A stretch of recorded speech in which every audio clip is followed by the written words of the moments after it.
Hi, everyone, and thank you for joining us for the RealComm Smart Building Analytics Running at the Peak of Efficiency webinar. My name is Laura Atala, Manager of Webinars and Program at RealComm. We have a great presentation set up for you today, and we'll get started in just a few minutes. But before we do, we have a short video that we'd like to share with you. So be sure to turn the volume up on your computer and keep that little audio broadcast box that you see on your screen open just to be able to fully experience the sound on both the video and the presentation today. Thanks again for joining us, and we'll begin the webinar shortly.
Hi, everyone, and welcome to the RealComm Smart Building Analytics Running at the Peak of Efficiency webinar.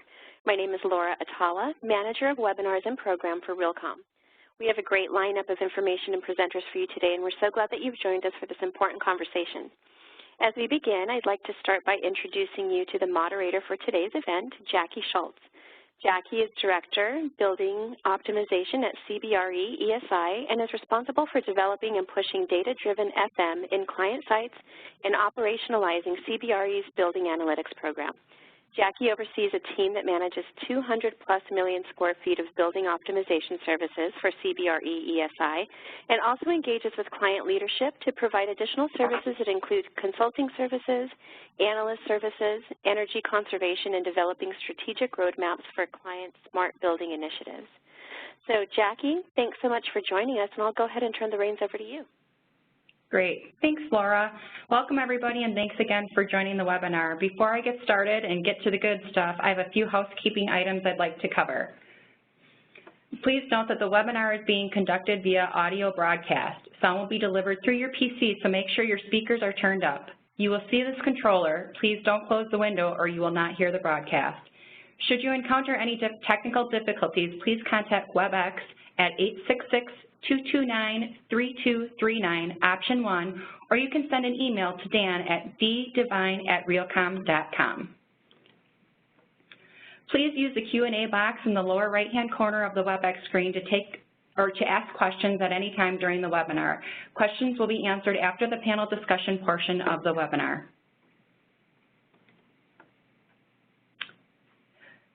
I'd like to thank our gold sponsors. They are Bracklet.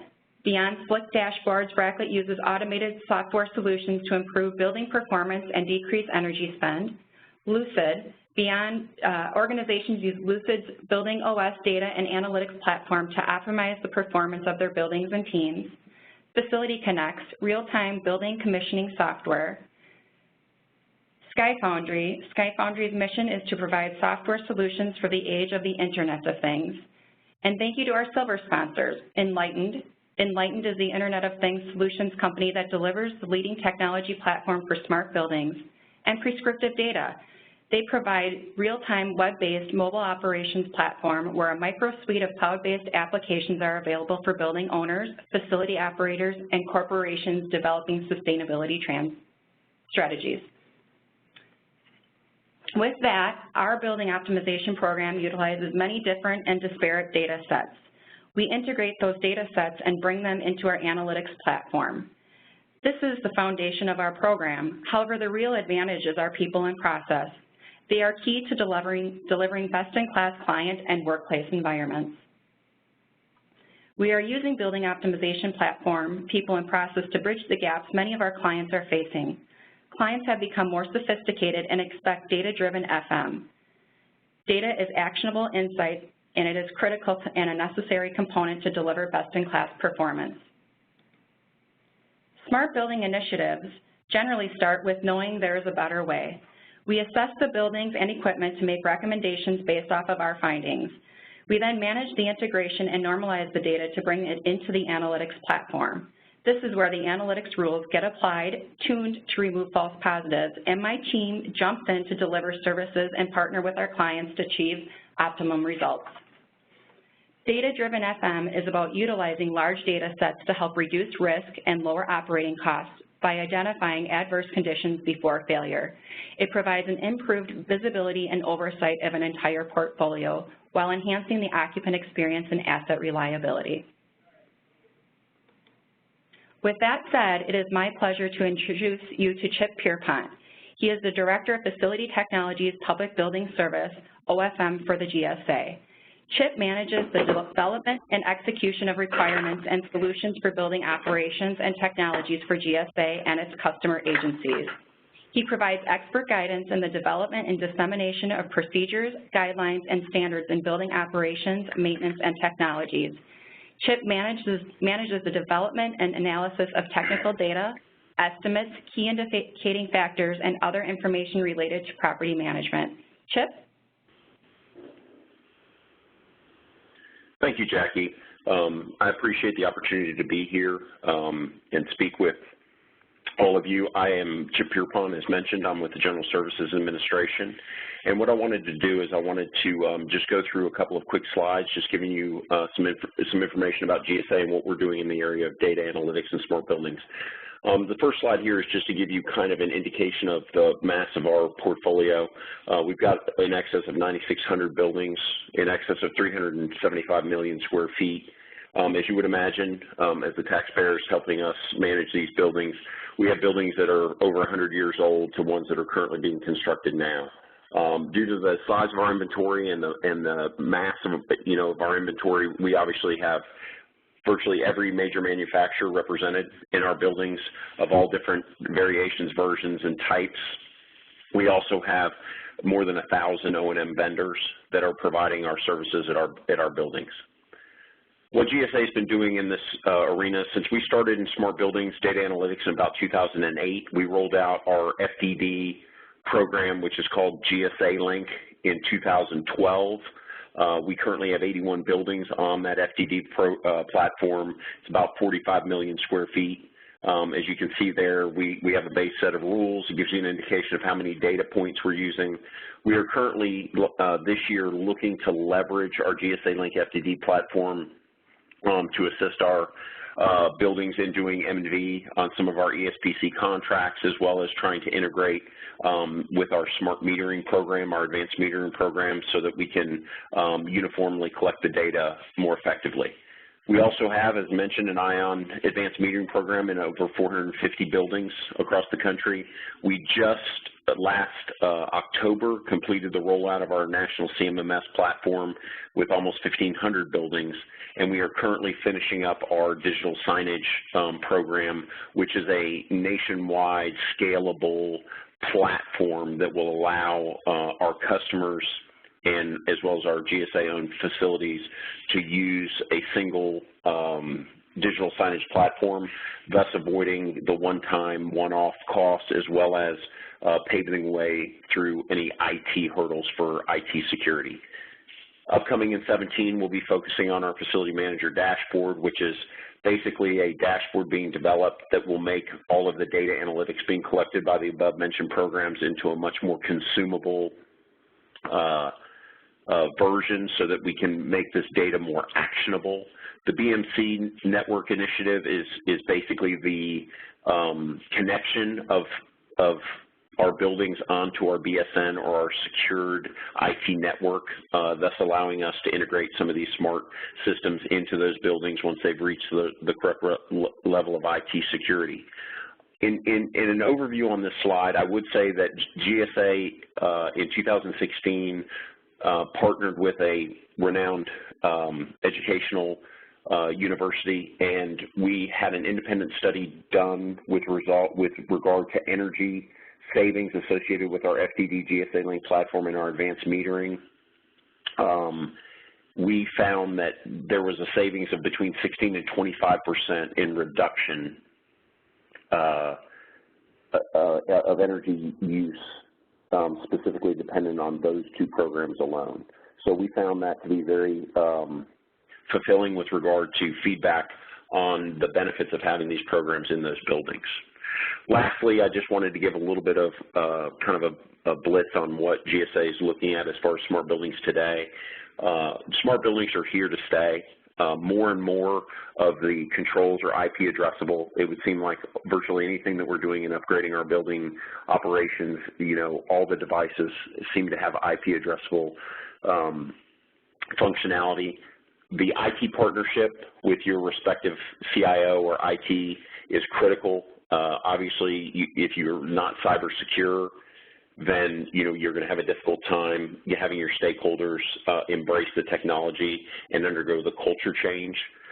Big data, as I mentioned, is making or breaking the way we're operating. GSA, obviously, since 2012, has been a huge advocate of big data. As I've mentioned on the previous slide, we are now looking to leverage how do we get the big data as actionable and consumable as possible. You can easily just be overwhelmed with data, and if you're not breaking it down and making it to where your O&M vendors or your technicians can use it, then you're losing a huge opportunity. And then lastly, just the culture change. Obviously our workforce is varied in age and experience, and so in trying to minimize the skill gaps, to ensure that everybody that's operating our buildings and engaging with our vendors can get the proper training and education to fully utilize a lot of the technologies that are being put in the buildings today. So with that, I appreciate the opportunity to visit and look forward to any questions I might be able to answer. Thank you. Thanks, Chip. Some of the questions that came in for you, if you don't mind answering, is could you define what FDD is for the audience? Yeah, fault detection and diagnostics. It's there's quite a few fault detection diagnostic tools out on the market now that are turnkey. At the time in 2012, when we undertook GSA Link, we actually built our own FDD platform, utilizing several COT software and cobbling them together. But, in the four years subsequent to that, there are several very functional FDD turnkey COT solutions that are out there for people to consider. Great. And what do you anticipate for future challenges that will be facing the smart building space? I think, as I mentioned previously, I think the first and foremost as far as challenges globally is the cybersecurity, the IT integration aspect. Quite honestly, the IT area and the facility management arena typically speak different languages. Quite honestly, IT is primarily about system operation and risk avoidance, and obviously facilities management is about value, cost, and customer satisfaction. So the marrying of those two things and the criticality of the consideration by both sides to appreciate what each other is bringing to the equation, I think is probably one of the biggest challenges that will be ongoing, simply because the cybersecurity is an ever-moving target. It's a very difficult thing. I think most industry experts would tell you it's now getting away from the prevention of a hack as is ultimately going to happen, and it's more about the mitigation of impact. The other thing that I would say is the major challenge, depending on your particular portfolio size, is your workforce. Again, having the correct people either trained appropriately or hired appropriately that have the skill set to work in this data-driven arena is critical. So we have 2,400 facility managers, across the nation, and quite honestly, we struggle with the disparate abilities of these employees to truly embrace the technology and all of the associated software and hardware requirements. So I would say the IT cybersecurity coordination and the change management within an organization that has typically been old school wrench turners are probably the two biggest challenges that are currently going on and that I see will be going on for the next several years at least. Great, Chip. Thanks for all your insight and for sharing the GSA story. I have other questions for you later on in the presentation to cover as well. Thank you.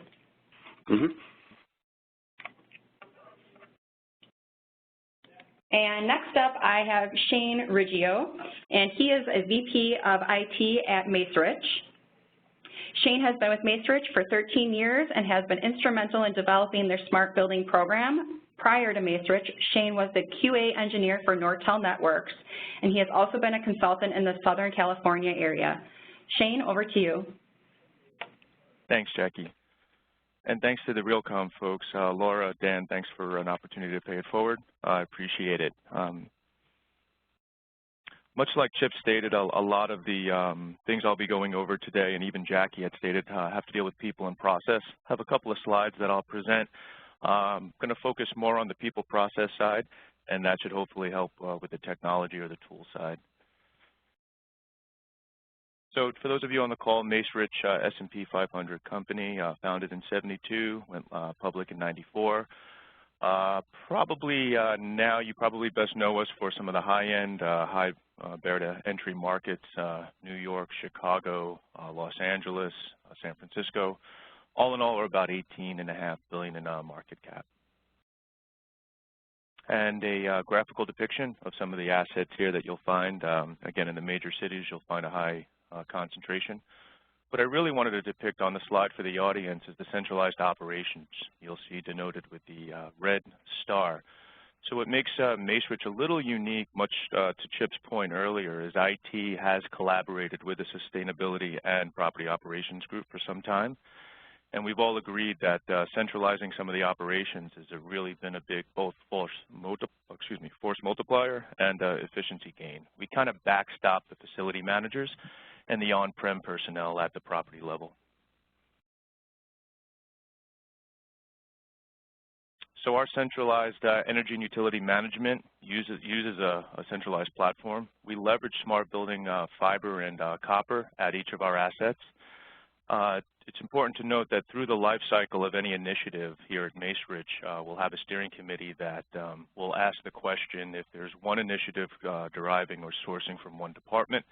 We'll then beg the question to the other departments if they'll benefit from the investment in either fiber optic cabling, copper, some Wi-Fi, or just any digital component of the initiative that other folks, again, will take advantage of. And a good example of that would be CCTV, physical security, card access or access control.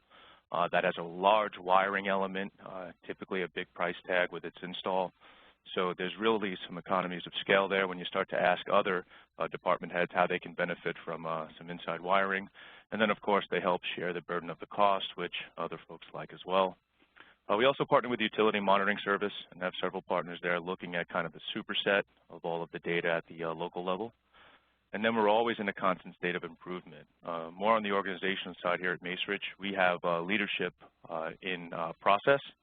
leadership in development, leadership in the physical infrastructure as well. So kind of like painting that Golden Gate Bridge metaphor, you know, when you think you're done, you kind of start all over. And that leads into that FDD acronym you heard Chip mention earlier, that really fault diagnostic program. There's really some nuggets there, especially when you can assimilate like properties and like geographical locations that you can really compare and contrast. So we love the idea of us continuing to paint that Golden Gate Bridge, so to speak. So here's some real quick screenshots of what we do. Here's some automated demand response for those tech folks on the call. We own town centers, malls throughout the U.S., so those kind of act as small cities. And when we start looking at the energy usage of those malls, they can kind of get up there. And for the folks on the call that aren't familiar with that, similar to your residential side, you know, if you run the washer, dryer, or dishwasher at this time, you probably get a premium charge. If you can refrain from that, you'll probably see a lower bill. So we have the same on a bigger scale at the properties. And what we'd like to do here is implement some logic and some if, then, that type of commands where we can slowly start to scale things back to avoid that peak surcharge, so to speak. Here you'll see some central plan optimization for those central plan operators and landlords on the call. We know that those are kind of a separate challenge unto themselves, very different skill set and a very different effect there. So we have separate logic here specific to the central plants. And here we'll get into some of the fine tuning, again, that continuous state of improvement. We'll start looking at some of the details here. And it's important to note, again, going back to people and process, so backstopping those facility managers at the property or site level, we have 3 energy and utility analysts on staff here within IT. And we partner with sustainability and property operations for additional expertise at the site level and then back to the utility and tariff level. So we really feel that the people and the process in terms of how we administer the day-to-day kind of care and feeding is really different from some of the other folks out there in the real estate world. So here's a good example of how kind of those analysts come together and really start working with the property teams. And then here what I like to say is we like to eat our own dog food. So for the folks, the IT folks on the call, we're kind of rare. We have our own data center on-prem. We serve up our production services to include energy management through our data center on-prem. And we also monitor that data center using the same application, the same process, same personnel that we support our portfolio. And that's a little bit rare in our industry as well. So here we can also analyze or give us kind of ticklers on the generator, the preventive maintenance, what the kilowatt hours are at any given time, date, time, week, month. And then from there we can kind of socialize the cost, kind of total cost all in on what it will take to keep that running. Important to note that we'll be migrating off of that. I don't think real estate companies in today's day and age have data centers on-prem, but just wanted to let you guys know on the call that we do use it internally as well. That's all I got. Back to you, Jackie, with any questions? Yeah, Shane, I would like to get one quick question in here. The question is, how do you sustain a successful program? Oh, great question. Sustaining it, no pun intended for the sustainability folks on the call. There's no magic there. It's really, to Chip's point, to kind of further that, the key is to collaborate. For the facility managers on the call, IT is your friend. IT is not the enemy, contrary to popular belief. The IT folks on the call, the facility folks and building automation, that's kind of your future. So you have to kind of embrace that. You can add a lot of value to your organization and to your facility guys. And to the owners and the executives on the call, make sure all you guys are talking, all your leaders within your department. To Chip's point again, IT has a lot of value. Facility and operation guys have a lot of value. Making sure that they kind of collaborate on a consistent basis is really key to sustaining the program.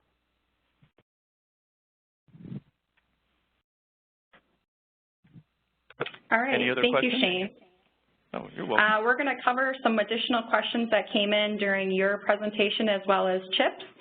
And so I hope you guys can help me field some of those. That would be great. One of the questions that came in was around the savings chip that you had mentioned in your presentation. So for the 15 to 25% savings from the FDD and metering, are these savings incremental above the controlled sites, or was the baseline not controlled to begin with? And was that savings based on just HVAC? So no, great question. What happened was is this specific study, GSA was mandated to reduce our overall energy consumption by 30% over a 10-year period. So we actually looked at a 12-year period in lieu of the 10-year period. And what we did is we used our actual energy utility billing to show the actual BTUs consumed, by the facilities. And then we took into account normalization. We took into account capital investment. So if there were new maglev chillers or any capital investments that were introduced into any of these buildings, then that was considered so that the savings associated with the capital investment would not have been associated with the FDD or the metering. The metering, the study was specific to electricity. It was not specific to HVAC. Where we had the data available, we did look at lighting and any other systems where we had either the metering or the sub-metering that could correctly quantify the impact of savings. So it was over a 10-year period. It was over a subset of, obviously, our massive portfolio. A large sampling for the study was from the 81 GSA-linked buildings, obviously in conjunction with the 450-meter buildings. But those subset of buildings were obviously much more rich in data, and it allowed us to get a better visual as to what the actual energy savings impact was. So again, the study was around the actual energy use, and then that was converted to dollars based on the actual energy cost for that specific building. Did that answer the question? It does, thank you. And one of the other questions that we received was, is the solution that you're using for FDD an on-prem or a cloud-based solution? No, it is a virtual solution. So we have that solution. We have that solution hosted in our server farm in Chantilly. It is not web-based, but it is virtual. It is not location-based. For any solution that we do in the smart building arena for GSA, we typically are doing it either web-based or virtual. In that we have so many assets that any solution that is location-based is not scalable, obviously, for us, and not cost-effective. Okay, great. And Shane, one of the questions that came in for you was around the FDD platform. Do you integrate that directly with CMMS to create more data, I guess, for you to follow up on in the future? Yeah, that's a good question. Yes and no. Well, yes, very slowly. I'd be lying if I told you we were going to jump in with both feet, but we currently manage probably upwards of 20 to 30,000 points that we deem critical across the portfolio. So introducing that FDD stuff has to be done slowly. Just to be honest with you, I get a little nervous about going broad with it. Each of our centers may have some uniqueness unto themselves, so we have to be careful not to go too fast without really disrupting. We have to be a little bit more subtle in how we do that, and that's really another collaboration point with the on-prem folks to make sure we're not too disruptive there. But yeah, slowly, Jackie, and for the audience, very slowly. Okay, so you've mentioned people in process. Oh, go ahead. And Jackie, I'm sorry, let me just chime in real quick there because Shane makes some great points. When we rolled out our FDD, we had base rules, and what we would do is we would turn on the different rules for each building as we tuned each building so that we wouldn't inundate the on-prem people. So again, Shane's point is right on the money, because if you're coming in with an FDD and you basically open the spigot full blast, the number of sparks or the number of faults that you get are overwhelming, and you're just going to lose. I mean, it's just going to blow people out of the water. The second thing I would like to mention is the reference to the CMMS correlation. GSA, right or wrong, we were funded for our FDD in 2012. You may have recall I mentioned that we just finished our CMMS national rollout last October. So what we have found is that the integration that we're currently doing between our CMMS, which came 3 years in arrears of our FDD, with our FDD is absolutely vital. So we are now in the process of basically integrating the front end of our FDD solution, GSA Link, to leverage the CMMS program. So we are literally physically intermingling those two software solutions in order to facilitate a more collaborative sharing of data between the CMMS and the FDD, because that is absolutely vital in so many ways. Most importantly is looking at the value from a resource time and from a cost time associated with preventative maintenance and work orders, but also in looking at your overall ROI. So I just wanted to comment that correlation or that connection between a CMMS system and a potential FDD system is vital.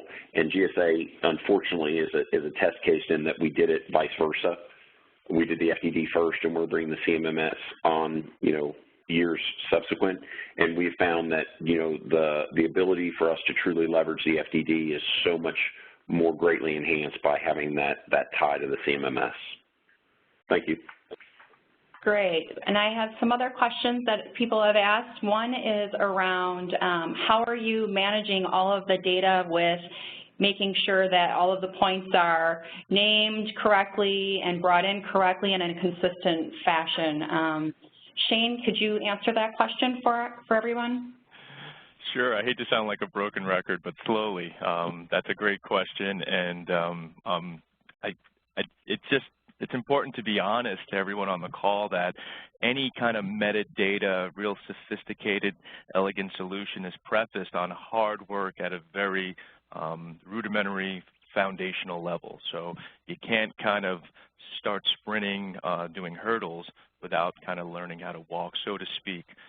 So we do that stuff real slow, and then we add what we refer to as those tags to make sure that we have a uniform naming convention across the board, going back to comparing and contrasting, especially with the properties that are relatively in close proximity.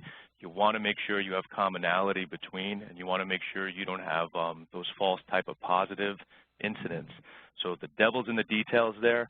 That's really where your IT guys can help, that methodical approach, that kind of programming, just sitting there pecking away, really helps pay great dividends later on. But please, for the folks on the call, don't think that you can run into that. You have to kind of eat your vegetables and make sure that all of those naming conventions are properly analyzed, identified across, so you can really build on a solid base. Thank you. And one last question for you guys is, maybe you can both speak regarding continuous commissioning. People are wondering if this is similar to that or if you're utilizing this platform to achieve that. Sure. Chip, you want to take that one first? Yeah, I'll take a quick stab at it. We absolutely are. GSA has what we call the E4 program, which is a very in-depth on-premise retro commissioning that's done on a handful of buildings each year. What we have found is that by taking known commissioning requirements as well as some of the findings we have found in our in-depth retro commissioning program, we've been able to formulate rules in our FDD program that allows us to basically maintain a specific level of commissioning for a building. And so to answer the question, the FDD program, when properly tuned, can absolutely ensure what we call ongoing commissioning. Because once you get a building to a certain level, through a retro commissioning or commissioning, the FDD can be put in place to ensure that you maintain to a very tight variance the operating parameters for any given system within those buildings. So it's one of the key paybacks or benefits of having an FDD system is the support in maintaining a building in an ongoing commissioning state. Shane? Thanks, Chip. And we're not that far along on our side. Unfortunately, we're looking right now from a future standpoint at new technologies, kind of tools to help us or assist in that. I wish I can tell you guys we were further along with automating or having some good process. That's kind of in our future. This year we'll be implementing or looking at some of those tools as we look at how to continuously take advantage of all things automation. But we're not that far along at this time. Great. Thank you both so much for sharing and jumping to the answers and helping everybody out here give a little more information about both of your programs. Thank you. Up next is John Petsy, and John is the principal at SkyFoundry. He is an experienced technology executive and well-known leader in the building automation and energy management industry. John has served in a variety of corporate settings, from startups to $100 million plus companies in his 30-year career. In his current role as partner and co-founder of SkyFoundry, he helps owners take advantage of advanced operational analytics to create truly intelligent buildings. John? Thanks so much, Jackie. Yeah, I really appreciate the opportunity to be part of this group today. I think all of the companies who provide solutions here would say that there's great proof points, case studies, examples. But I also think along the lines of what Shane said, you know, you do have to walk before you run, and there are numerous issues along the way to effectively create value from your building systems. So I'm happy to offer my comments on some of the key topics we see out there that building owners need to consider. You know, we really say this is about is, you know, how are we going to ensure optimal performance of these complex building systems that, as we know, are growing more sophisticated every year. And we're making, you know, building owners are making big investments in them, and they have the potential to operate very efficiently. But there is involvement needed to ensure that that happens, right? So how are we going to do that, right? And it comes down to the question of, do we really know how all of these systems are operating every minute of the day? And with large portfolios like some of our end users here today, it's impossible for human beings to answer that question and be able to watch every piece of data every second. You know, so we need tools because we need to verify many things. You know, that the systems are performing as expected, but that even ties into, were the control strategies designed and implemented optimally? You know, were they based on the correct assumptions, or has the building been changed? Pieces of equipment in the systems been changed that may affect what optimal control strategy should be. And another factor is things degrade. Sensors fail, they go out of calibration, and they affect performance. So this idea of monitoring-based commissioning or analysis of fault detection, which really kind of overlap, is really what we're doing with these new tools. And we need the tools because there's just simply too much data and not enough people to do it manually. And the systems are, you know, quite complex. You know, as Chip mentioned, you know, virtually everything you buy today should have IP connectivity. So what that means is you have access to a tremendous amount of data. So we have the data, but again, that on its own is not enough to solve the problem, because one of the biggest things you get out of all of these data or connected devices that produce data is you get this. You get data overload, more than human beings can deal with in any effective way. And so we need tools to deal with that. And that's really what the overall topic of analytics is about.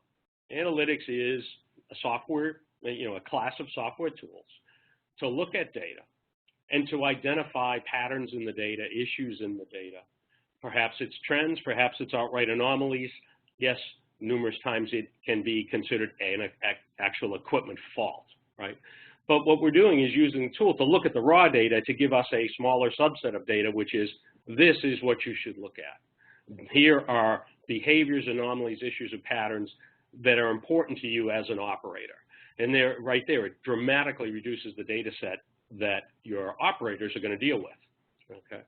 And one of the other things we think is important to mention is, you know, that there are many energy conservation or energy efficiency measures building owners can take, but this is a little different because in many cases, not all, but in many, it can be quite easy to add because the data is already there. You're not, running new physical infrastructure projects if you have relatively modern systems.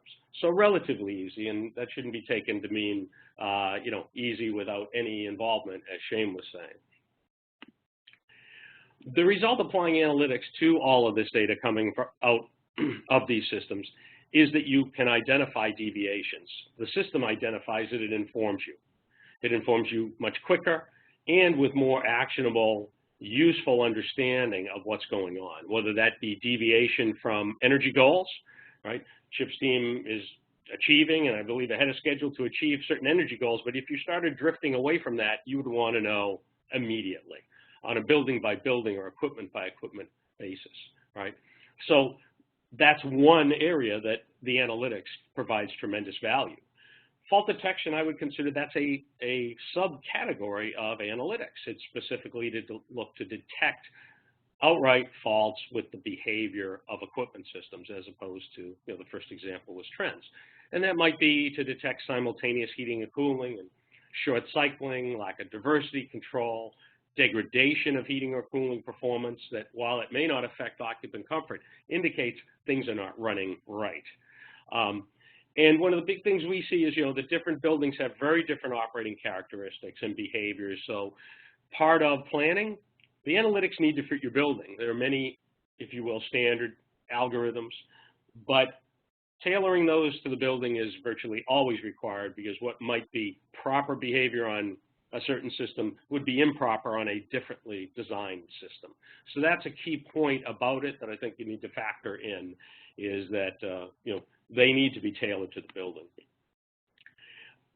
From the care point of view, which as we talk to, end users, what are the motivations? Obviously reducing operating costs is one of them, but increasingly we're seeing there are regulatory requirements, whether they be local, by city, national. But there's also societal demands and expectation that we should run our buildings efficiently, sustainably.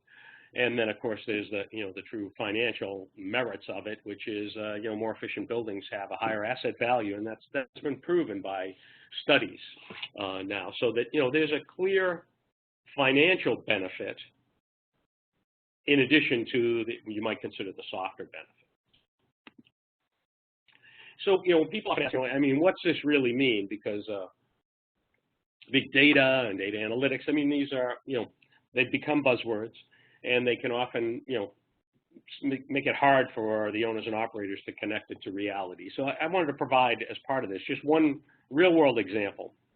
Most modern buildings, their fan systems are variable air volume, and in order for those systems to run, they sense the pressure, and they compare it against a set point to determine at what speed and what output the fan should be running, right? Well, interesting thing is the sensors that sense the air pressure there, the airflow, are actually pretty low-cost devices, right? And they can fail. And they can fail in a very interesting way, which is just to say, hey, the pressure's not high enough, put out more air pressure. And with fans, that means consume a lot of energy. Detecting that pattern in the data that, this fan has been asking for full flow for too long, seems odd, right? Identified a problem that had, a 15-minute response time, cleaned the sensor because it was covered with dust. And it had, a major financial impact. And we bring this out because this is just one example of fault detection. One of the things we see is people often think, well, if I had faults, I'd know about it, right? There was no comfort impact to this because the fan was using more energy, putting out more air than was needed, right? It wasn't seen by operators, and in fact, this was in a hospital where, the operators really do pay attention to their equipment. But these are the things that just can't be seen. So just one real-world example. So when we talk about it, though, it comes right back to data. And, with all these devices and all this data, this question comes up. Well, what data should I start with? What data do I need? And, one of the things we suggest is, and it's easy to say, but you want to start with the right data. You don't need to start with all the data, right? And what we found with analytics is you can apply analytics to very small amounts of data and get actionable value out of that.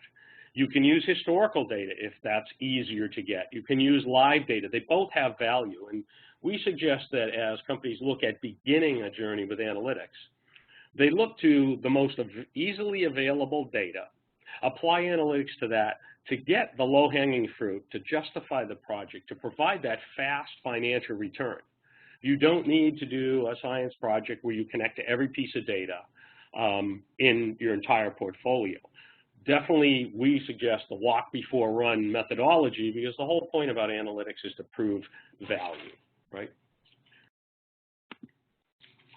The other point we want to mention, I think, Chip made some key points about it. I'm going to kind of boil it down even more, which is, the last mile in delivering value from analytics is doing something about the results. And, that is really key. And that's one of the things we focus on with the owners and operators who are going to start is make sure that you have the ability, a process, the resources, the contract arrangements so that you can address these problems, right? I say, if I could walk into your building and magically detect 100 important problems, could you address them? What would it take? What departments would be involved? What finances would be involved? What if they require capital budgets, right? What if they had they required a capital budget which isn't in your budget, but that had a 1-month payback?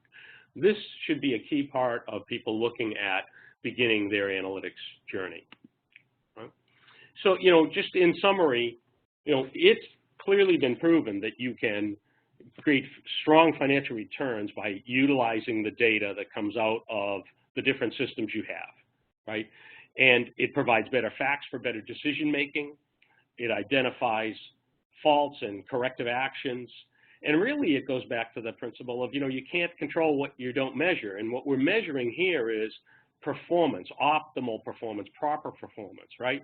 The BAS system may be measuring the temperatures, but that doesn't mean that it is making the right decisions all the time based on all of these factors we've talked about. And clearly, we see it supporting M&V, portfolio assessment, regulatory reporting requirements.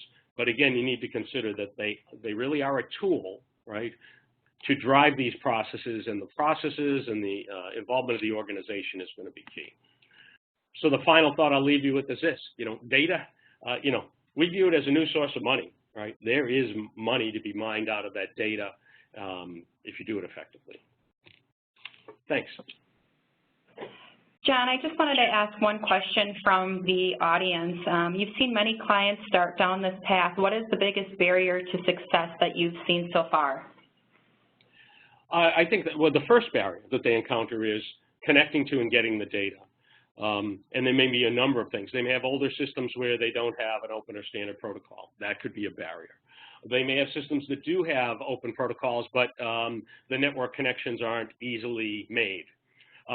Meeting security requirements for doing these connections could be another important barrier there. So and the other facet which Shane brought out is the mapping, or one of the other audience questions, the mapping or tagging of the data to give it a uniform meaning so that software applications can consume it effectively. These are the barriers. So I would say it's in identifying, connecting, and onboarding the data. That is actually what we see as the biggest cost component of these initiatives. Great. Thank you, John, for your time and for your insight on this topic. Up next is Mark Piper. He is the VP and General Manager at Facility Connects. Before joining Facility Connects, he spent 8 years at GE, where he was the General Manager of the Real-Time Operational Intelligence and Knowledge Services Division. Mark has also held several executive-level roles with Westridge Networks as founder and VP of Engineering, and Motorola in their cable and networking business unit. He has over 30 years of experience managing people within large and small companies. Mark? Thank you, Jackie. I'm going to talk a little bit about really starting at simply the piece of equipment. And most people probably have seen diagrams like this, but it's truly, an effective type of way of looking at your equipment out there. If you look at a single piece of equipment, what happens day in, day out is the equipment gets tuned up and it gets to some level of peak performance. Over time, that performance starts to drift. And that performance starts to drift in a very simple curve, and then some people come in and they do retro commissioning or some type of commissioning service on that piece of equipment to optimize it. but you never get back to that peak performance. And just like Chip and others were saying, first step in this process is always just really to continuously monitor that data, to really get that data in. Without the data, you're not going to be able to improve. And so, you know, the first step in the process is really starting to collect that information, but more importantly, doing something about it, using things like fault detection diagnosis to basically allow the system to tell you what's going on. We call it the voice of your equipment. And what we want to do is we want to correlate that all that equipment that's coming, those hundreds of pieces of equipment that are associated with the business building, and start to prioritize and start to drive energy-saving projects. And this is a true curve with almost all the customers that we have out there today, where they basically see that investment curve in their monitoring-based commissioning program, and that that total investment when you have to go provide corrective actions, which is driving that ROI. More importantly, and I think my predecessor, John, just said it before in this meeting, is that, you know, ability to go to action, that ability to really go after some of these corrective actions on a continuous basis is really important to drive that ROI. Let me give you a couple of key examples, customer examples that, you know, might give you guys out there in the audience might actually relate to. This is Northeastern University, one of our customers, where we're just simply looking at air handling unit tracking.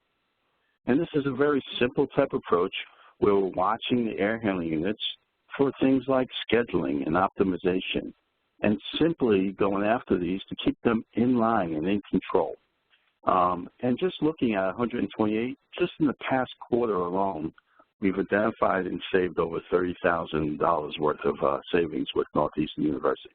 Just very simple. To do that on your own is very labor intensive, but letting the system do that for you is just simple and allows you to prioritize what needs to get done day in and day out.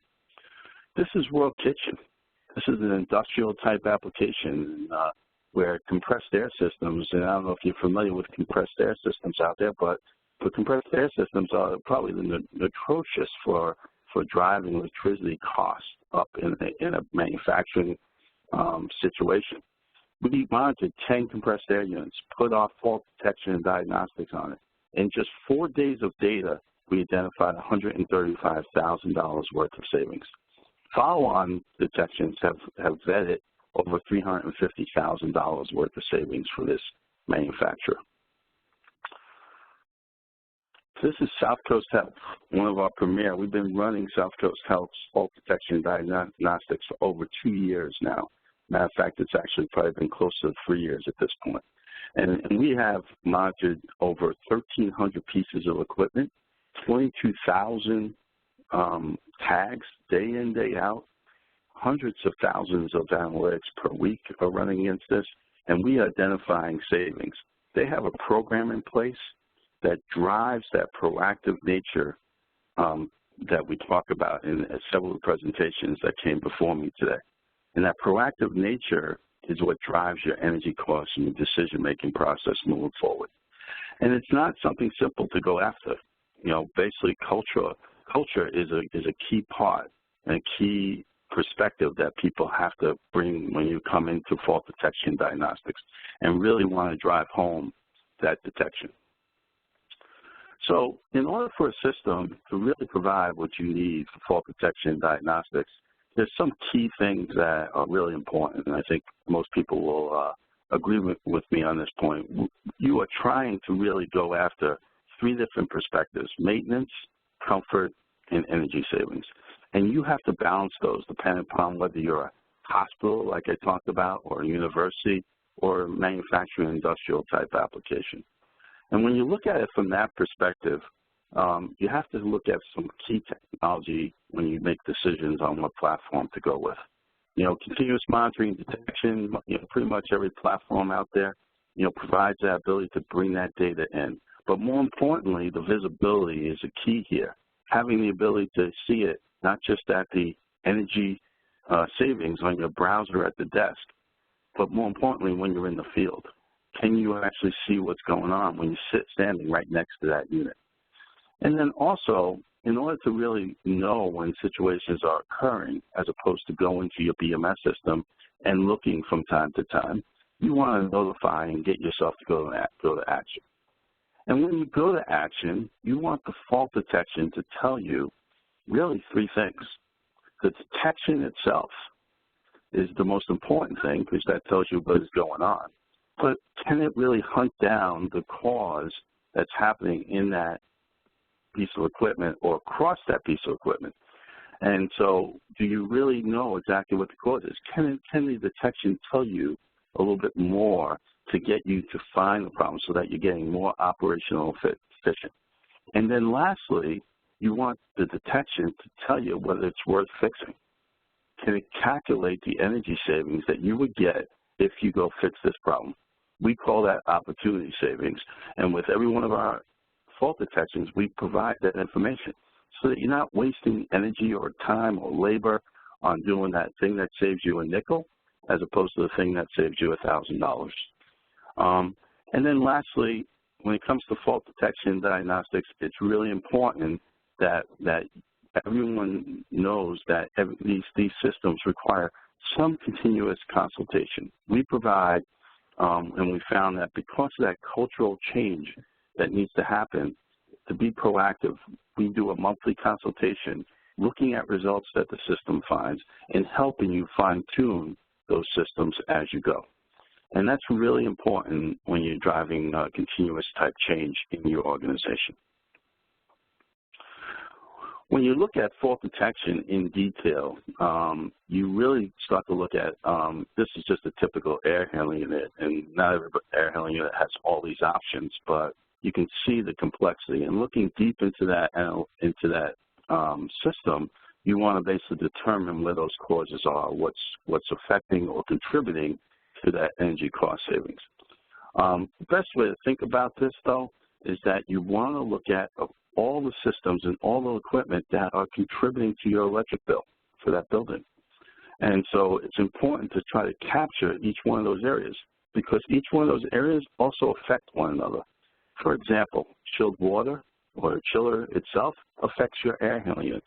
So seeing things upstream and downstream from different pieces of equipment is really important for diagnostics and detections to really do. It's going to help you get to the bottom of the issue much faster and make you much more operational efficient, not only saving money and labor, but also saving dollars in energy.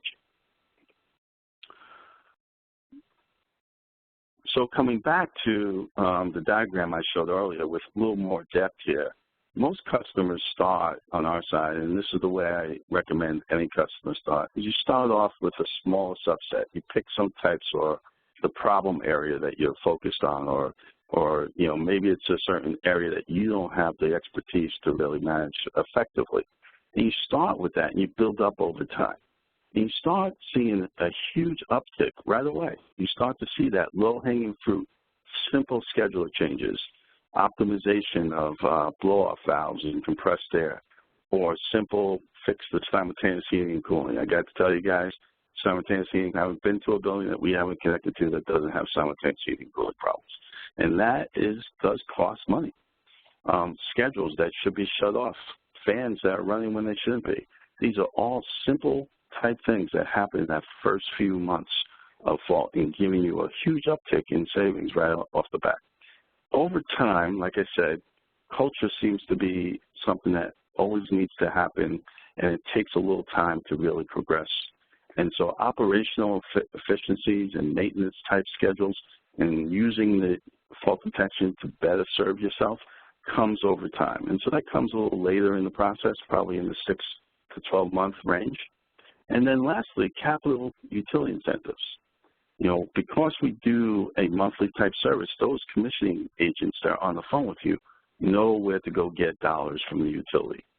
We are tied with big places like NYSERDA, where NYSERDA has what they call the RTEM program, which allows you to pay for your continuous monitoring system. So if you're in the NYSERDA area, you might want to look into that program.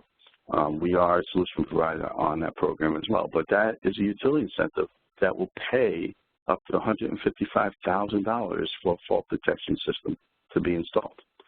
But when you start to get those utility incentives and you start to bring some capital changes and swap outs out, you're going to start to see 25 to 35% savings and efficiencies over time. And that's the best way to look at this. We've been very effective. This curve has been tracked from customer to customer as we install our customers. So this is real life, bumps and bruises as you go through the process of fixing and resolving some of your energy type situations out there. So I thank you for this for the time on this presentation, and Jackie, I'll hand it off back to you. Great, thank you, Mark. I'm just going to ask you a quick question with IT and security concerns on everybody's mind. Can you just tell me quickly a little bit more about how you're providing a secure solution? Sure. I mean, it's very important. We go through what we call the IT gauntlet every time, and IT security has to be a concern when you have a cloud-based monitoring system like ours. Just to ensure people, we go through a very standard type process with you and your IT team to really drive what our solution looks like. We use this solution across GE technology type situations, what's called the industrial internet. It's a point-to-point 256-bit encrypted type or VPN service. So if you're familiar with VPNs getting into your network, that's exactly the same type of concept that we use today. But we can always go through A&M. We are in hospitals, government facilities. We're in universities around the country. And we have never had any type of breach with our service today. All right. Great. Thank you, Mark. I appreciate it. Up next is Alec Manfrey. He is the CEO and co-founder of Bracklet. Alec leads the execution of vision and strategy as CEO. He received his degree in mechanical engineering from Georgia Tech and has a passion for hardware and software development. He was also recently named a Forbes 30 Under 30 in energy. Thank you, Alec. Thank you, and it's great to be with you guys, and I'm excited to be part of this conversation. So I want to start with how we view a typical building and its life cycle. So whether or not you're a real estate owner of assets or you manage a number of buildings, it's a similar type of view. And so, if you're getting involved in a building, you acquire it, or you're recently looking to upgrade the building, you're looking to put a certain amount of dollars to work to increase the value of your facility or increase the energy efficiency of your facility. And the question is how do you allocate those dollars and where do you invest?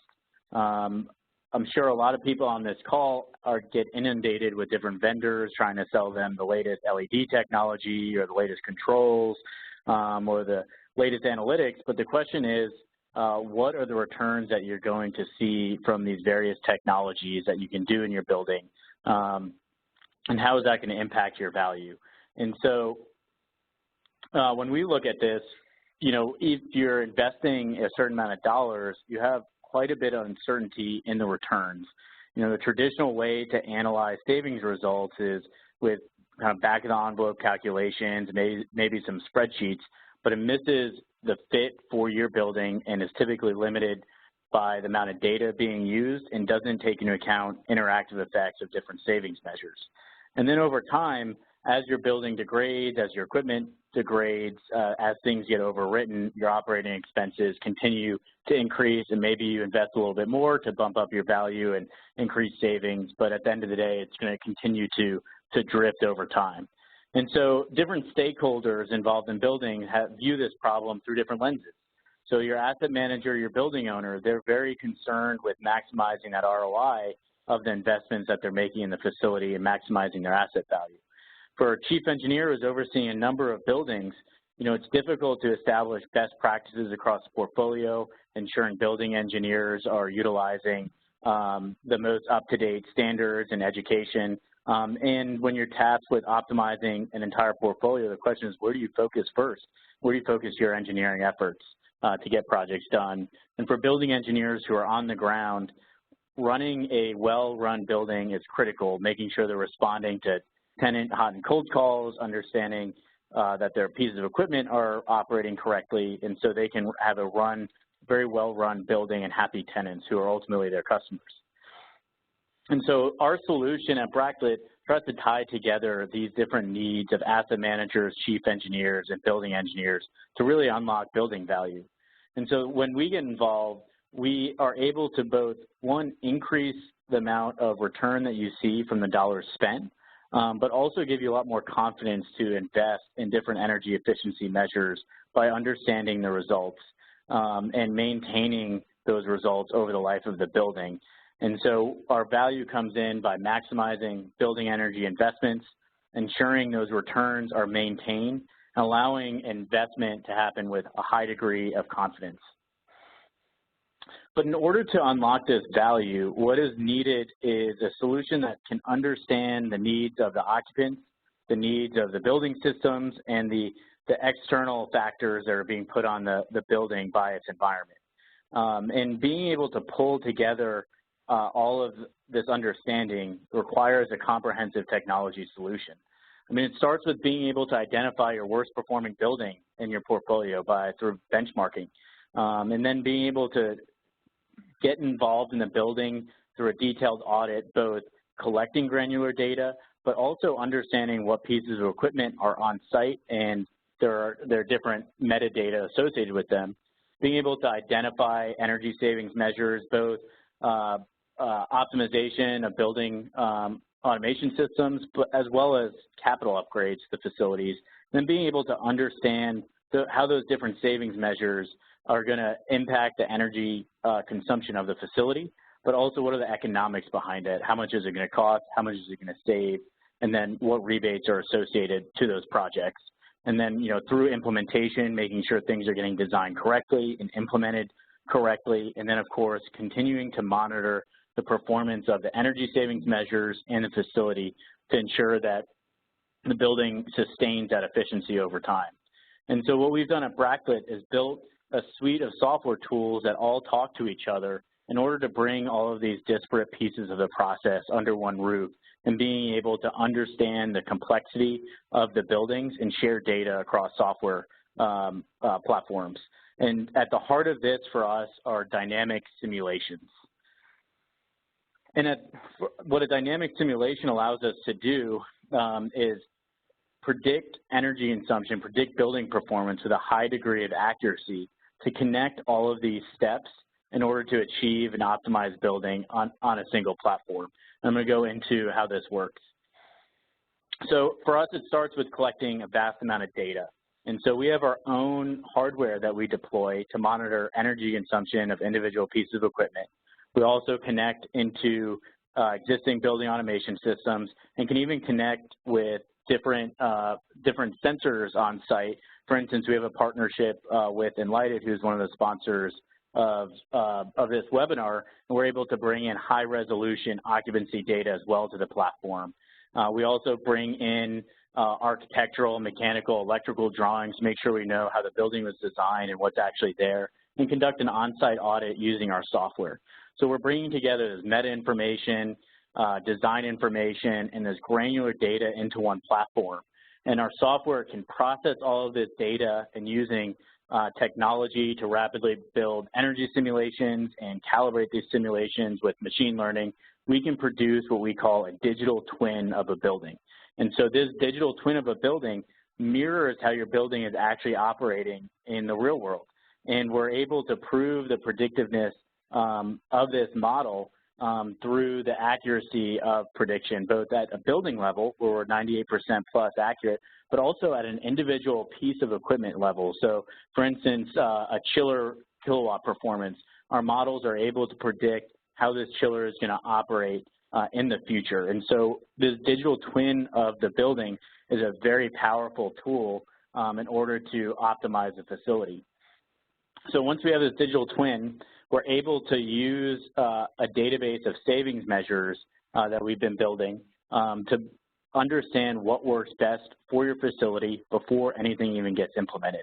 So whether or not it's complex control strategies that we want to evaluate or capital measures like chiller replacements, we're able to programmatically put these into the simulation and understand how your building is going to respond so you can fully optimize your facility. And then as things get put in, our simulation continuously reruns in the cloud and understands how your building is supposed to work. And so if anything diverges, we can catch it very quickly and make you aware and even prioritize the alerts based on energy savings impact for your building. So I want to go through a quick case study of 630,000 square foot Class A office building that we did that started in the 85th percentile of like buildings. So when we got involved in this facility, we deployed our technology. We were able to build this simulation model in a highly automated fashion. We were able to identify a number of energy savings measures that had a very fast payback that saved them over 11% each year at their facility with a payback of 0.3 years. But this facility also needed to upgrade their chillers. And so they knew they had to do this, and between the optimization and this chiller retrofit and some other things we were able to identify for them, we were able to take a 40-year payback of chillers by themselves down to an 11-year payback and save them over 30% on their energy costs and increase their building value by almost $6 million. And then as we took the next step with this customer, we were able to put this building into perspective in their portfolio. And so this building in its portfolio is already very efficient. And so it gave us a good idea of the next candidates to focus on with this customer to optimize across their portfolio. And just a 15% reduction would have yielded almost a $27 million increase in their portfolio value. And so to summarize, what Bracted is able to do is merge together granular data with sophisticated dynamic simulations to drive confidence in investments in energy efficiency. We have a comprehensive end-to-end solution to understand what this data means and understand what can be done to optimize the building and keep track of all of this different data and information about your buildings. And we've developed software technology to make this highly scalable to go across your portfolio and increase its value.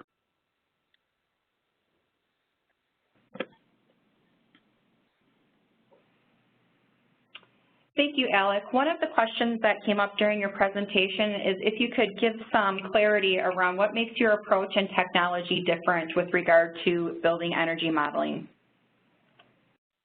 Yeah, so traditionally, energy modeling in general has taken a lot of time to do with a highly expert user, and the results are always in question because they're typically just calibrated at a utility bill level. And so what we've been able to do is develop technology to connect both the data that we're getting from site with the simulation model and technology to rapidly produce these models 10, 20 times faster than they were able to be done before. And so we can make this a true scalable solution. And with some machine learning algorithms, we are able to match data with simulations to make them highly predictive. Great. Thank you so much, Alec. Thank you. And up next is Vladi Shunturov. He is the co-founder and president of Lucid. Vladi has led Lucid's early product and engineering teams and has driven the evolution of the company from its inception in 2004. He is the recipient of awards from the US EPA and CleanTech Open. Vladi has dozens of widely cited publications in the field and has delivered many distinguished presentations, including TEDx. Vladi helps pioneer groundbreaking research in commercial building monitoring systems and real-time feedback technology. Vladi? Thank you so much, Jackie. Before I dive into the details, I really want to bring things up a level and quickly touch on why efficiency matters for what we see as a rapidly growing number of organizations. And, you know, as you mentioned in the intro, we've been a leader in the space for the past 13 years and have been watching data-driven efficiency efforts really evolve in the market. And we now are fortunate to work with over 500 customers in 15,000 commercial buildings. And the reasons why people deploy efficiency measures has been changing over the years. But when I look at where we are today, the main driver is really good business practice for the building owner. And I think today we also saw numerous examples of how you can use data to unlock savings. I think obviously that's the common theme. That's the obvious place to start. But there's a lot of solutions out there, and they all attack the problem a little bit differently. And many solutions go very, very deep in a specific building and optimize all of its systems to yield the maximum savings possible. But that also takes a big investment. It also takes a lot of effort. Others offer a more lightweight approach that maybe get you 80% of the savings, but can get you there very quickly with less investment and a lot less effort. And so what I'm hoping to do over the next 10 minutes is really provide a little bit more context about what approach is the right one for different types of portfolios and where customers should consider really starting their journey. I think a lot of us talked about that, the notion of a journey. And so the obvious place to start if you're not doing a lot with data is to answer the question of where you really sit as far as where your buildings are positioned from an efficiency potential and how much are you already doing.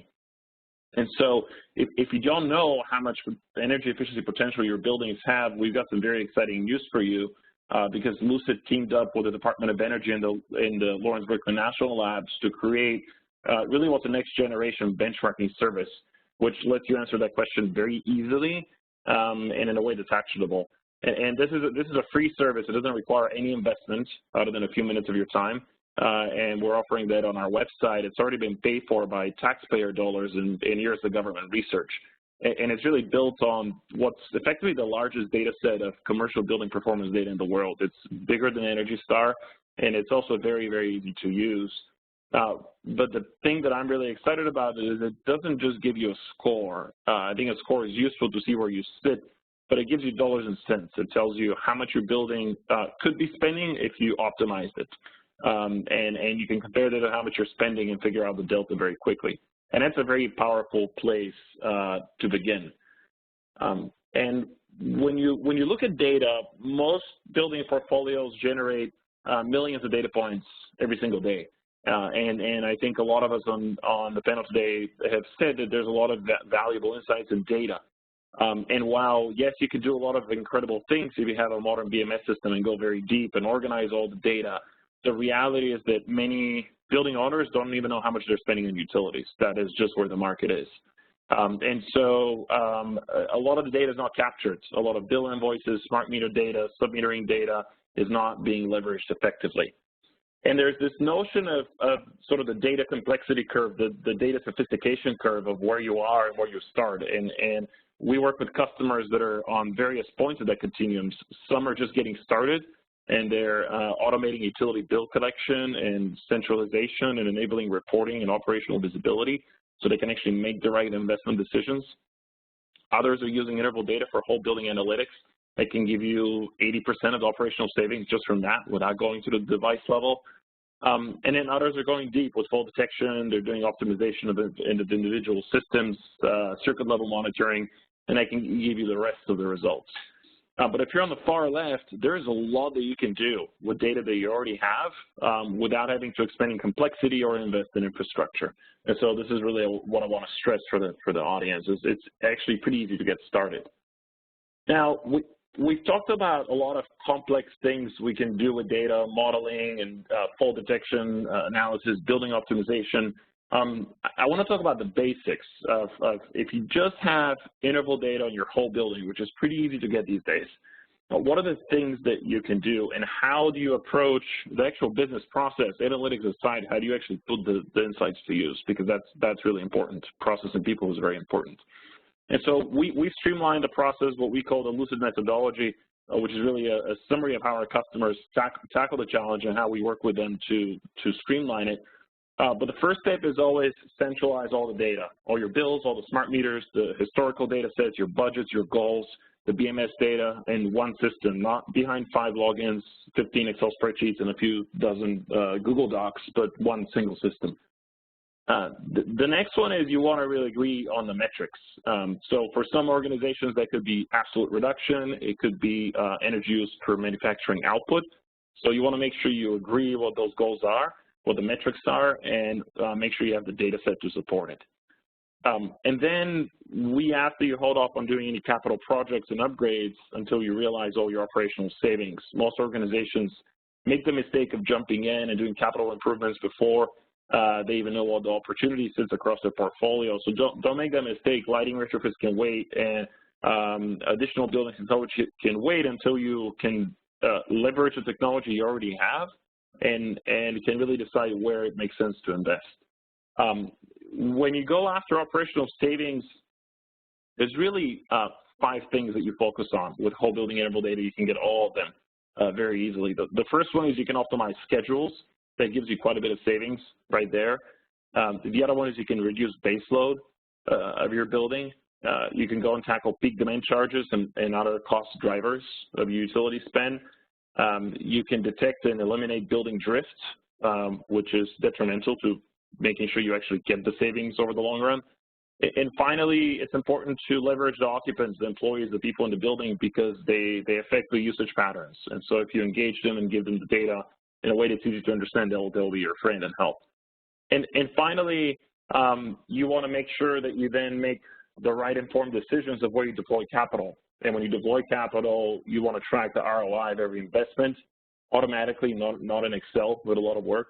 And you want to make sure you communicate and celebrate the success. And that's really important because you need an engaged team. So you need dashboards, you need reports, they need to be easy, and you got to use them effectively across the board. And so that takes us to the question of, okay, so who's in the team? Well, finance matters quite a bit, and the building owner really matters, and sustainability and occupants also matter. And the thing to know and remember is that they're going to care about different KPIs. They want their view. There are such things as too much data. So you got to keep it very simple and only present the things that they care to see right in front of them. And for that matter, if you want to have a data-driven culture in your organization, you want to make sure that people are engaged. And to do that, you want to make sure that you have buy-in on the KPIs, that you have the data to support them.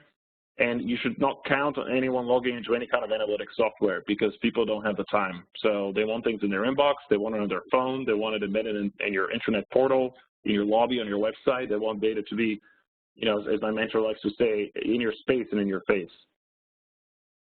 And so as we look at modern tools and standardized process, the use of data analytics tools for energy management has really shifted from being a nice-to-have to a must-have for a growing number of organizations.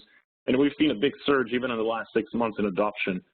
And so as a testament to the shift in adoption, you also see programs like we already mentioned that the state of New York now has a $30 million NYSERDA real-time energy management program, which Lucid also is a part of and is an approved vendor that will fund the deployment of sub-metering technology and enable you to remove any kind of cost barrier and investment to go and start using those tools out of the gate. But you have to move quickly because funding is given on a first-come, first-served basis. So you have buildings in New York State. Now is the time to act. And so at the very end, I want to give folks something valuable, something actionable you can take back with you. And so if you're wondering how to get started, take a few minutes, go to benchmarkmybuilding.com and then benchmark your buildings to see exactly how much money you can save before the end of 2017 if you were to get started in the next couple of months, because I think you'll be surprised. So with that, I'll turn it over back to you, Jackie. Thank you. Thank you, Vladdy. One of the questions that came in was you talked about benchmarking and about your benchmarking service. Can you tell me a little bit about what is different between your service and that of others? Yeah, absolutely. So you're right. There are a number of different benchmarks out there and scores. And so one thing that the market doesn't need is yet another score. We have Energy Star, and that's really the standard when it comes to benchmarking your building and gives you a score from 0 to 100. It tells you where you sit on a percentile basis.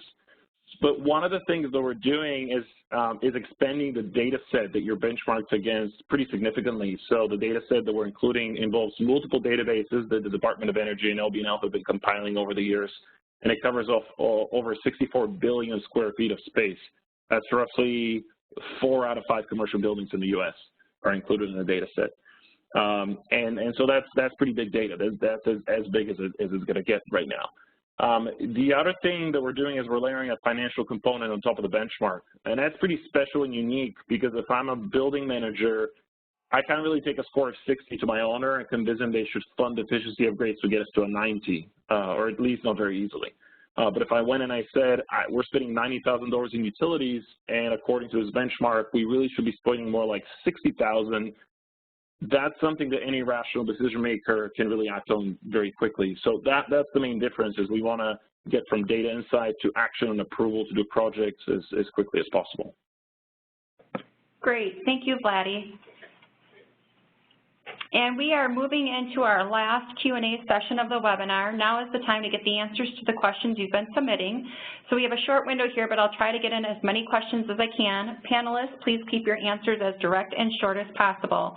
I'm going to go ahead and start with one of the questions that came in for Chip, and it was, what is the value of predictive maintenance in your portfolio today?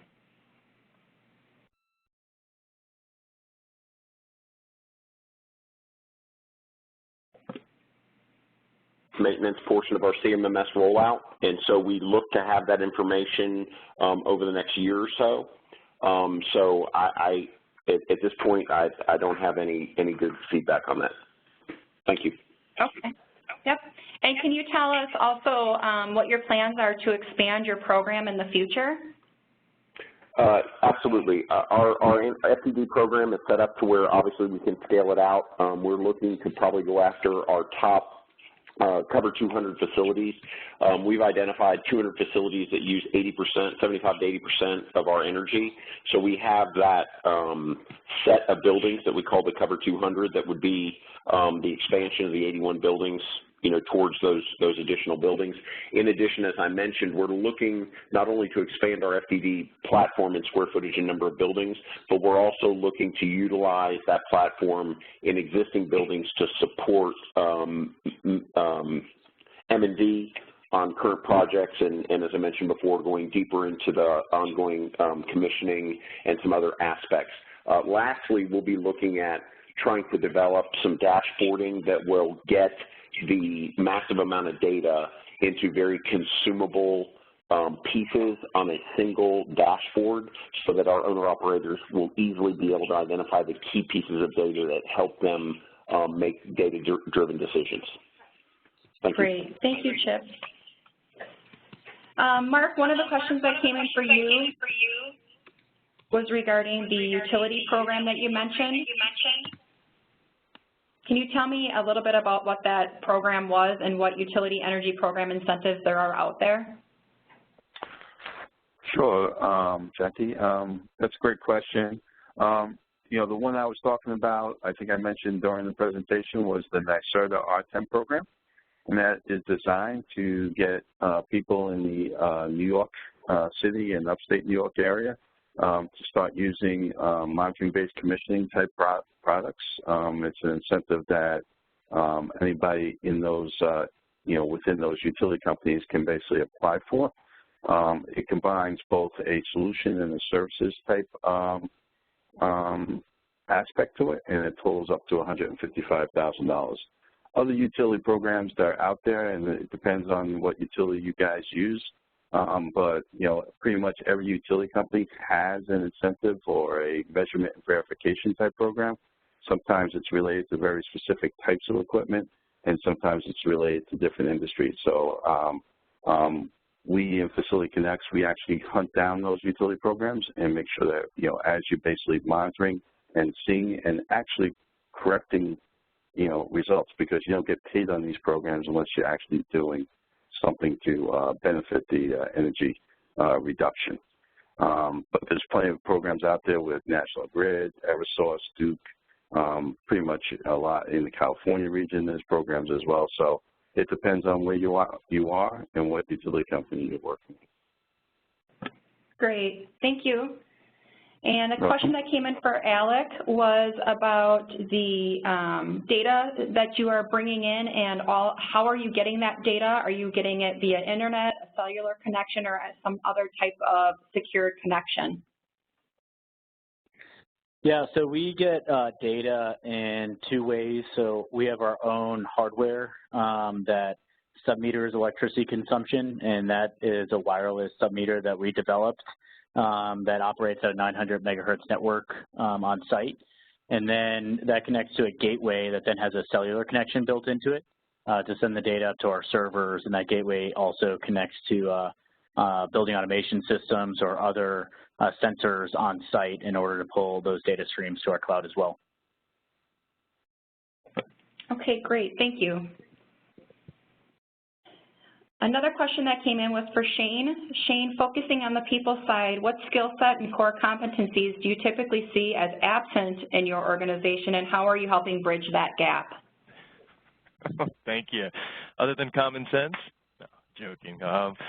Some of the skill gaps are really going to be between the experience levels. The IT guys kind of come up. They know the ones and zeros and the programming really well, but they don't understand the common sense element at the facility or at the building level.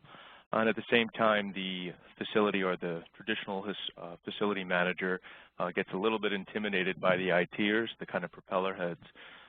So what I really look for as far as skill set is patience. I think we can build the technical skill sets. I think I'm looking for more character, integrity, and what I like to say now in today's day and age is just because everything's becoming more digital doesn't mean IT is trying to take over the world. So that cuts both ways. To the ITer or to the IT professional, it's let's not be that kind of cyber bully or that intimidating kind of jerk on the phone. And then to the facility guys, it's please ask us for help so we can kind of help support what you're trying to do at the property level. So putting aside the traditional skill sets you get in school with your MIS degree or computer science, anything of that nature, I really look for more of the soft skills, bedside manner, making sure that folks can translate very technical terms into non-intimidating dialogues, if you will, and then I'll try and backfill everything else on the technical side, if that makes sense. But good question. It does. Thank you so much for answering that. Sure. John, the next question I have is, what level of investment is required to get started? Yeah, you can get started very easily, and in fact, we encourage people to do that. We see projects start with just interval meter data that they may have in Excel. You can run a lot of analytics against that to benchmark buildings, identify patterns, identify buildings where the schedules are not working properly, et cetera. So we actually come at it from the angle of what data do you have easily available? Do a quick analysis of what kind of value would come out of that before taking the next step where you would invest more effort to connect to BMS systems or install hardware or metering if you don't have it. And in most cases, buildings do have the data to get started on the analytic process and generate a quick return. As far as connecting to systems, we support all the major standard protocols, so BACnet, Modbus, and OBIX, and OPC UA, and SNMP, and Haystack, and a lot of the others. So, we see the need to connect all those systems is, it's part of the challenge of getting data on board, right? And people have these investments in systems, so if you can talk to them, it can really streamline the process. Great, thank you, John. And Vladdy, one of the questions that came in is, should customers take a portfolio-wide approach to improve energy efficiency? Yeah, I mean, I think the answer is absolutely, because while you can go after individual assets that have the infrastructure, I think, as I mentioned earlier, there's a lot of low-hanging fruit that you may want to tackle first. And so you don't need to have real-time infrastructure and connected devices in every single building. It's now possible to automate utility bill data very cost-effectively. And there's a lot of insight directly in that you can act on. And so you really want to look at the whole portfolio and say, okay, 60% of my buildings I have no sub-metering in. So we're gonna take the utility bill data. Let's look at what the utility has to offer us as far as smart meter data. Can we capture that? And then let's pull in wherever we have devices that we can connect up. That's usually a good first approach, and certainly in portfolios where the building size is on the low end, that's the right first approach, because you're just not going to have the connectivity or the price point for deploying IoT directly in the building. It's going to be too high. You want to show savings first. All right, great, thank you. I just wanted to thank all of the participants today. We've learned a lot and are looking forward to the future growth of the Smart